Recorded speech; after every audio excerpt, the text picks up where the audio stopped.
سلام كمية صحوف توات تخاتاتلتنا ببزلخمو سلام كخونا لكم لاتمنخو عملالو ميرنا دما إيتوبيان يرتران تعارك تبل تزاريبا لا كمو وندرونات يرترا يسغن يختبل إيتوبيا جليسا لا كم دما إيران يرترا أصوارات كمزلا حبرتان داوت يدر كبزلو كابز موصال دما الساليل لما إسياسن عبي ناو سعود عرب زفرمو بزعبا دو محنصات بزعبو زفرمو دوكمنت حدا حبرتان دا كافل يزر كبزلو بزعبا دما بحدو خينا حمرينا كابز موصال دما معابل دما أنصار شعبي أزكوم سب نعاي فتاوية يقبل تزاريبا لو بزعبا دما بحدو خينا حمرينا كم دما نزيم كارمي تسل تحشتات زيكم مسير لخو كسامو داتاز فيديون حبيكم تصلحون الشمو قدام فيديونا دما زحونا دما مسكوراوتنا مسيرترا مسامحارا كنعرق علينا كبل حدا ملغتينا محل فيزر كبزلو بزعبا دما هانت فيديو يزيكم مسير لخو اسكي نزا فيديو لايكم بار نجمرا مسكورا بابتنا تاي مالتي مسبيخاتنا برك تعرق لك مسام حركه نعرق لنا فوتينا يكون لي فوتنا مس ايرترا كنعرق لنا مس عفار كنعرق لنا مس سودانون كنعرق لنا مس كله كنعرق لنا ازي كنغبر تقوينا ግን ታይ مسارتاوي نا بوليتيكا قنيتنا تحاسبون اب لزبن اب حبير خمس حن لامن بوليتيكا مسن سرحنا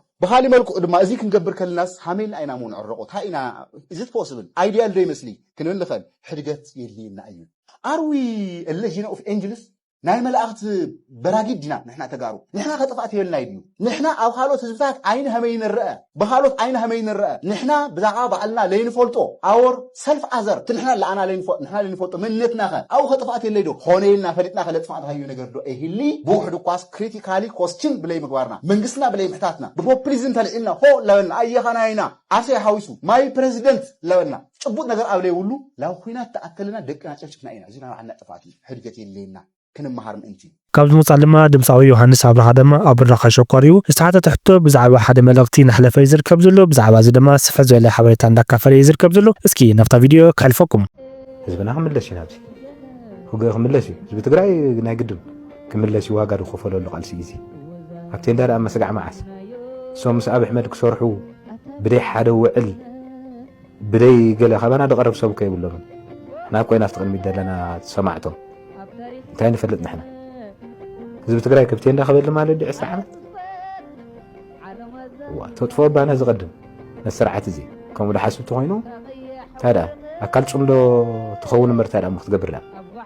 أنا دقافت صمدي بالكون مسجبك وين أجين مستفتين ده دلوخ خيره بقول سمك فتحي معراب تقرأي تيلو أنا معراب تقرأي خير مسؤول صحواتي مش كله هز بتقرأي خير هاي جدا مدلس هالو هزبنا مريتنا مدلس هالو نايمن مريت حسابيما معراب تقرأي وشيركاس بحر خان لقنا خلص وماني حابس خا تقول كتايد بساعات زي كندي يقول أتورد لنا بحجر أيوم زمنا بتين لقميتو بزندا تزنتس بيتخا خالد زمتا خكايد نزوخون كخا سرح شو صار مو هاو عريلكا قليبلكا يسياسلو سياس ديونا نايت هذا سياسلو ولا تا تمص انا كل غزيت سمعتي انترفي سياس يولو اي ولو حدا سخيرو حدا سخرام سب ايد ولو نحنا يردأناني كم يلكا مريتنا ما تكاوشيركا اكيد ولا بحرنا ما تكاوشيركا اكيد حزبنا يبلعلو كبلعلو حزب إرترا بلعلو عسى نتبحري كبلعلو بقربة ابن حزب تقراي كما تصقب حنت عسى خبر إذا ليه بلعلوس كابي نتخاس ناتي وا زكو يخصم عمليك هذا امين نكمي كانوا بصوم قبر الله سياسي الويم كل خير سياسي بال تقايمني عندي نفس عاتو اي ندمر اي ندمامر كلنا نحن سم تدمرنا اينا لهم بعده هو خلو خلو دغفته هدف نحن ندمرينا نلو ندرنا بزخينا ابزي كنا تግራይ ونتري مليون ما دراش هو خلو خلو تا غمود عصدو انت اني را وليت ادرفي مندلا لهم كل خلو مندلا يتولدوا لهم صح عاوري شيخم توردا نحن وانا نغرفكم هنا حزبكم يكم تطرش دلهم نابلنا يلون حجي بعد مندلا يلو تردكن نايت حزب مالتي الذي بغداي بحري بغداي لولاونت ናይ ህዝብ ትግራይ ለተገበረ ሪኸ ለኸ እጁን ቀዳቤትን ካልእትን ገዛና خطف እንደገና خملሰና ገለ እዚ ኸይነ ጸርካ ሃበ ጌርካ እጂ ህዝብ ትግራይ ተጎዲኦ ደሎ ስክሩድኦ ግባ ትግራይ ነፍስ አይጣዓማን ደሎ ካብዚ ሙጻል ድማ ማዓየል ድማ አንጻር ሻዕብያ ዝቃወም ሰብ ንዓይ ፈታውየ ይኽብል ተዛሪቦ ኣሎ ብዛዕባ እዚ ድማ ሓንቲ ቪድዮ ሒዘልኩም መፅለኹ እስኪ ናፍታ ቪድዮ ከልፈኩም ጻወም ነረ እጂ ጻወም ነው ጸንላ ናቱ ኣብዛ ሕጂ ሰዓት ዝኾነ አንጻር ትስራዓት دعاي سب دعاي فتاوي كان لا عاطيخ يالله بقى يا بقى صففتي ግን እጂ ኻስ ምሰና ዓይነት ማዕበል ሞት ጸምቢርካ ንስኻ ነትስርዓት ክትግልውጦ ተሓስብ ምዝኾነ ንኣብነት ንብርጌታ ሓመዶ ሕጂ ምሽ ጻወም ነይረ ሕጂ ጻወም تقنلها ناتو أبزا حج ساعات زخونة أنصار تسرعات دعاي سب نعاي فتاوي تقنلها عاطيها الله بقى يا بقى صففتي ግን እጅ ኻስ ምሴና ዓይነት ማዕበል ሞ ተጸምቢርካ ንስኻ ነቲ ስርዓት ክትግልውጦ ተሓስብ مزخنة نعملت نمرقينا حمرو محج مش يتصاوم نيره حج يتصاوم نيره كان لها ناتو أبزا حج ساعات زخونة أنصار تسرعات دعاي سب نعاي فتاوي كان لها عاطيها الله بقى يا بقى صففتي ግን እጅ ኻስ ምሴና ዓይነት ማዕበል ሞ ተጸምቢርካ ንስኻ ነቲ ስርዓት ክትግልውጦ ተሓስብ مزخنة نعملت نمرقينا حمرو محج مش يتصاوم نيره حج يتصاوم نيره كان لها ناتو أبزا حج ساعات زخونة أنصار تسرعات دعاي سب نعاي فتاوي ካብዚ ወጻእ ድማ ሜሮን ድማ ዝሓሸ መማረፂ ስለ ዘይረኸብኩ ኣነ ንመንግስተ ይድግፍ እየ ክብል ተዛሪቦ ኣሎ። እስኪ ሰሜንያ ንመለስ ንሕና ፅቡቅ ኣለና እንተኢሎም ሄኖ ሎጂካሊ ኣነ ከም ሓደ ሰብ ከም ኢንዲቪጁዋል ኣዝ ኢንዲቪጁዋል ኣነ ፅቡቅ ኣለኹ ኣብዛ ሃገር ካብ ዝኾነ ኣይጋጥመንን ነዚ መንግስቲ ከዓ ይፈትው እንተኢሉ ሓደ ሰብ በየናይ ጭብጥን ዓንቀፅን ኢና ክንከሱ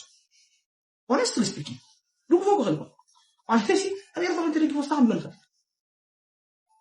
ያ ውልቀ መላኺ ኢሳያስ ያስ ኤቭሪባዲ ኖስታ ግን ዝሓሸ ኣማራፂ ስለዘይረኸብኩ በቃ ኣነ ድጉፈይ ነዚ መንግስቲ እንተኢሉ ኣብ ኤርትራ ኮይኑ በቲ ባዕሉ ዝኸፍሎ ዋጋ በቲ ባዕሉ ዝስኮመ ብረት በቲ ባዕሉ ዝስኮመ ሚክሮፎንስ ክንከሶ ንኽእል ኢና ድሓር ናብ ኤርትራ ሲ እዞም ኣብ ኤርትራ ዘሎ ስነጥዋን ሲ ሄኖ ኣይንገብርን ኢና ድዮም ክብሉ ንኣብነት ሕጂ ግጥሚ ተመፅያቶም ባህላዊ ጉዳያት ምርኢት ኣሎ ተዳለዉ ኢሉስ ንዓሰርተ ስነጥዋን ንኣብነት ዕድል ተንቢልዎም ግጥምታት እንታይ ኣብ ክገብሩ እምቢ ክብሉ እዞም ኩሎም ሕጂ ደለይ ትፍትሑ ዘሎ ኩሎም ካብ ወጥካቦ ጀሚርካ ወጥካቦ ሕጂስ በቲ ኤርትራ ከሎ ዝደረፎ ደርፍታት ትደርፍ ነይሩ ይገርመና ኣሎ ደሪፉ ኣብ ምንታይ እዚ ፍቅሪ ሃገረይ ንመኖም ተፍቅር ዝብል ደርፊ ኣለዎ እኮ ጊዜ ዝብል ደርፊ ኣለዎ ሕጂ ንኣብነት ስንውሰድ ወዲ ትካቦሲ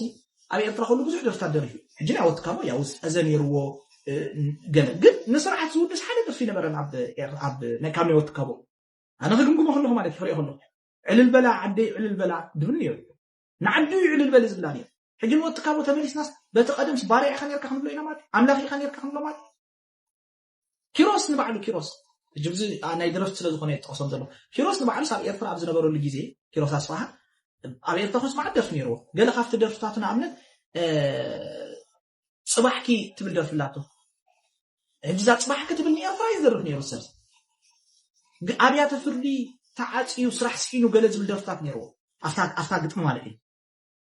ካልእ እውን ኣሎ ኣብ ሳዋ ዝደረፎ እውን ኣሎ ኣንታ ኣርሓ ሃገር ገለ ዝብል ነቲ መንእሰይ ኣብ ሳዋ ዝነበረ ዘበራት ደርፊ ሕጂ ኪሮስ ባርያ እዩ ነይሩ ክንብሎ ኢና ማለት እዩ ካልኦት እውን ብዙሕ ካብዚ ወጻእ ድማ ስታሊን ድማ ኢሳያስን ኣብይን ኣብ ስዑድ ዓረብ ዝፈረምዎ ብዛዕባ ዶም ምሕንፃፅ ብዛዕባኡ ድማ ሓደ ሓበሬታ እንዳካፈለ ዝርከብ ዘሎ ብዛዕባ እዚ ድማ ሓንቲ ቪድዮ ሒዘልኩም መፅእ ኣለኹ እስኪ ናፍታ ቪድዮ ክሕልፈኩም ግን ራሱ ደብድቦ ራሱ ጮሆ እንደገና ያስጮሃል በዚህ በኩል ያስጮሃል ይሄ ነገር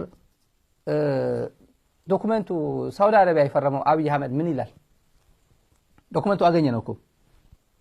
ሳውዲ የተደበቀው ዶክመንት ላይ አንቀጽ 4 ነው አንቀጽ ምናምን አሁን አለ እንትና አይቼዋለሁ ትላንት ሶል ኮሊኝ አይቼዋለሁ አንቀጽ 4 አካባቢ ያለው የአልጀር ስምምነት እፈጽማለሁ ነው ያለው አልጄሪያ የአልጀር ስምምነት እፈጽማለሁ ሄግ የተፈጸመው ፋይናል ባይንዲንግ የተባለው እፈጽማለሁ አስፈጽማለሁ ነው ያለው ስለዚህ ብሩም ያወራሉ እዛ ላይ እንደዚህ ይሄ ወርቅ ስትሸለምና እጅ ስትሳሳም በነበርክበት የጅዳ የሳውዲ ስምምነት ጊዜ አላወቅም ነበር እንዴ ኤርትራ ለምን ብዬ ነው ኤርትራ እንደ ሀገር ቋጥሬ እዚህ መፈራረመው አልጀር ስምምነት እውቅና ሰጥ ምንም from the very beginning እቺ ሀገር እውቅና ሰጣትም አሰብ እንዴት እንደሄደች ኤርትራ እንዴት እንደተገነጠለች ዶክመንት የለኝም የቃል ጉባኤ የለኝም ምንም ማቆ ነገር የለም እንዴት እንደተገነጠለ ስለማለ ከህዝቤ ጋር ተነጋግሬ አንድ ውሳኔ እስክድረስ ካንተ ጋር ሳውዲ ሄጄ አልፈራረምም ለምን አላልክም ያኔ እፈርማለሁ ብለ እጃን እየሳምከ ነበር እናምጣው እንደ ከየሚዲያው ቋል እጅ እየሳምክ መድረክ ላይ እኔ የታገር እንደዚህ የወደቀ ስብና ያለው መሪ የሰው እግር ላይ የወደቀ እንደዚህ ሲስም የነበረ ሳውዲ ያየን በዚህ ስትፈራረም ግን ያ አግሪመንት የጦርነት ፓክት ነበር ትግራይን ለመምታት ትግራይን ይሄን ብቻ አጫርሰኝ እንጂ እኔ አልጀርስ ስምምነት ምናምን ብሎ ነገር የለም። ምክንያቱም ባድመ ማለት ከበሻሻ ጋር አይገናኝም፣ ከጅማ ጋር አይገናኝም፣ ኢሮብ ጦረና አይገናኝም፣ ባዳ ቡሬ አይገናኝም ብለህ ነበር የወሰንከው። ሲወሰን ግን ለተመልካቾች ለሚደናበር ነው። እኛ እንኳን ችግር የለው በዛ ሰዓት አዋቂ ነበር ማለት አንብበን የምንረዳ ሰዎች ነበር። በዛ ሰዓት ዶክመንቱ ሲነገር ሚዲያ ላይም ስለነበር ነው አብዛኛው ጊዜ ሚዲያ ላይ ያልነበረው የሚወናበረው ገና ወይ ቡና ለቀማ የምናምን የነበረው ግን አሁን እነኛ እውነት እኮ ልክ እኮ ነው ቹቻ እኮ እየሸወነን እኮ አይደለም እውነት እኮ ነው ብሎ ለሚያምን ግን ለነሱ የሚሆን አንድ ዶክመንት አለ ለዛሬ ብቻ ይሄን እያወቀ እገባለሁ ካል ግባ ተብሎ ነበር ግን ቢያደርግ ግን የጀመርከው ነገር አለ አንተ ባትጀምረውም እንደጀመረው እኔ ተናግሬያለሁ ከዚህ በፊት አብይ አህመድ ከዚህ በኋላ የሚያስቆመው ጦርነት አይደለም ራሱ ከፍቶታል የሚዘጋው ራሱ አይደለም ራስ ስለከፈትከው ራስ ምዘጋው አይደለም ከከፈትክ በኋላ ሳምበዲ ይገባባል ከፍተዋል ኦሬዲ አናንስ አርጋል ኦሬዲ አላቅሽም ተባብለሃል ከዚህ በኋላ ይሄ ነገር ያቁታል ምን ያልኩኝ እንደሆነ ያቋል አብይ በተለይ ኦህዴድ አያቶላዎች ይሄ ቋንቋ ያቁታል ሽሙፍቱ ተኸታተልትና ለማዕተረና ሓበሬታ ነዚ መስኔሮ ክሳብ ቀጻሊ በሐድሽ ተንረኸብ ኩን ቪዲዮ ምጻኹም ላይክ ምባርከ ይትርስዑ ሰናይ ግዜ